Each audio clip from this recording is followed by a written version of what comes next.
¿Qué tal, programadores? Aquí José Luis González. Hoy vamos a dar el paso definitivo en vuestro camino como desarrolladores. Ya sabemos crear objetos y colecciones, pero hoy vamos a aprender a gestionarlos como profesionales.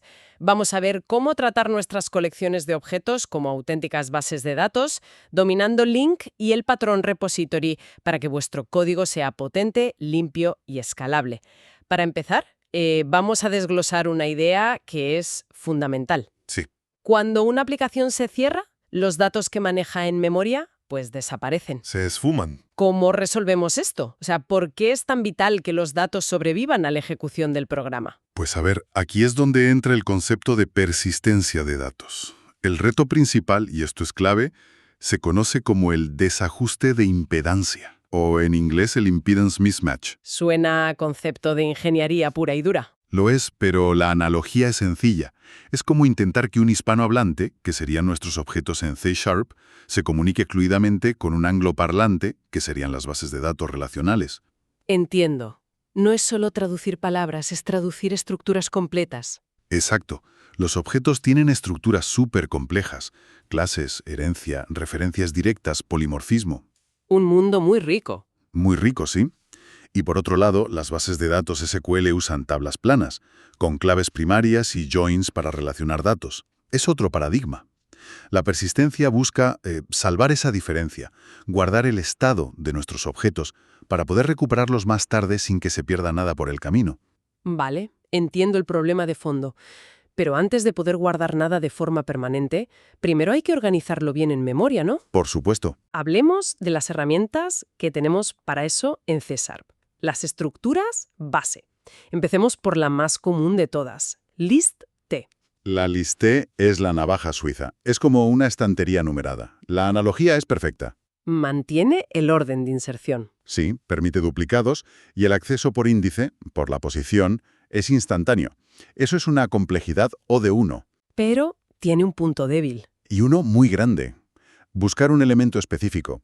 Ahí tienes que revisar, en el peor de los casos, toda la lista. Una complejidad O de n. Y si lo que necesitamos son búsquedas ultra rápidas, por ejemplo, cuando buscamos por un ID que es único. Para eso, la herramienta ideal es el Dictionary K,V, sin duda. La analogía del directorio telefónico. Es la mejor. Usas una clave única, que sería el nombre, para obtener el valor, el número de teléfono, de forma casi instantánea. La complejidad promedio es también O de 1. Es básicamente el equivalente en memoria a una tabla con una primary key. Exactamente. Es la estructura perfecta para eso. Vale. Y nos queda una tercera. ¿Qué pasa si lo único que nos importa es garantizar que no haya elementos repetidos? Ni orden, ni clave valor, solo unicidad. En ese caso, usamos un hash set. ¿Como la lista de invitados a un evento? Justo. Imagina un sombrero en un evento donde cada persona solo puede registrarse una vez. El hash set asegura eso, la unicidad.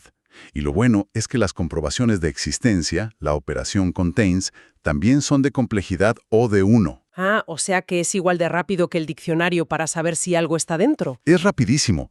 Es perfecto para eliminar duplicados de otra colección de forma muy eficiente. Bien, ya tenemos nuestras colecciones de objetos bien organizadas en memoria.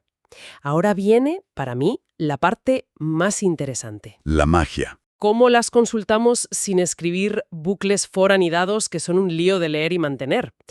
Aquí es donde entra Link. Link o Language Integrated Query fue una auténtica revolución en C#. Es como un enchufe universal para el acceso a datos.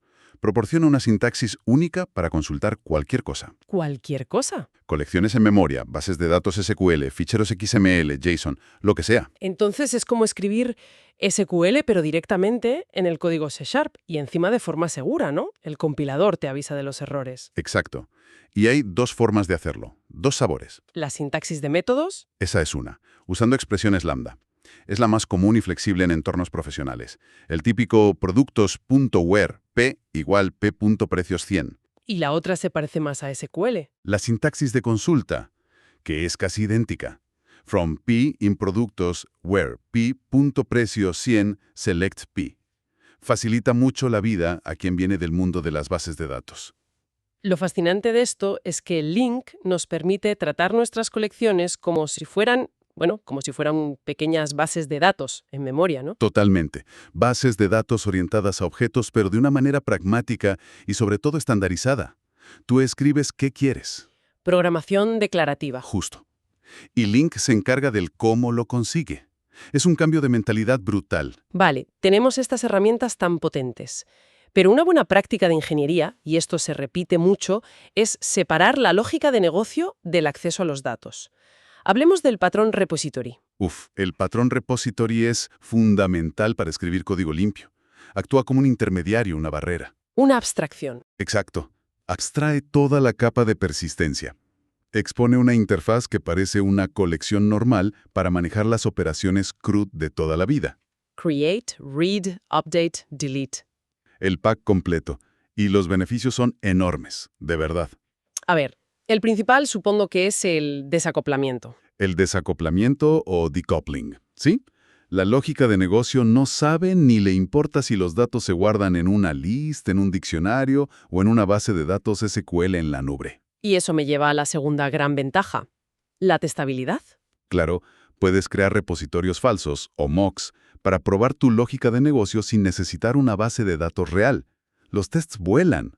Y todo está centralizado. Toda la lógica de acceso a datos para, digamos, la entidad cliente está en un único sitio, en el Client Repository.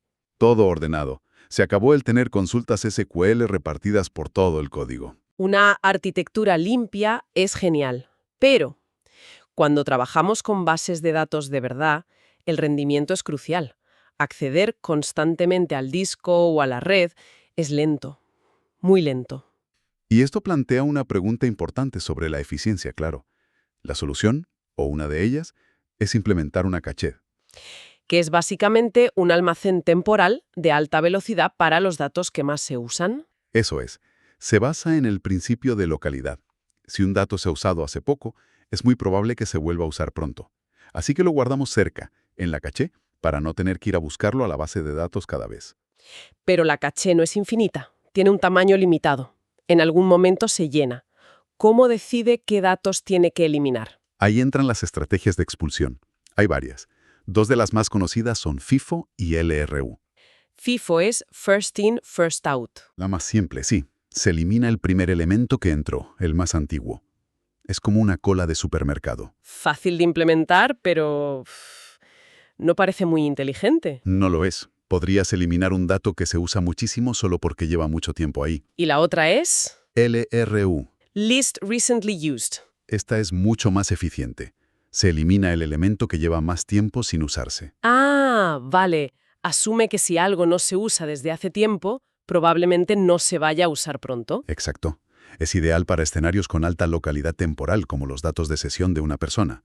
Se asume que los datos usados recientemente son más relevantes, y es una suposición que suele funcionar muy bien. Si te ha gustado, like y suscripción para codificar un montón.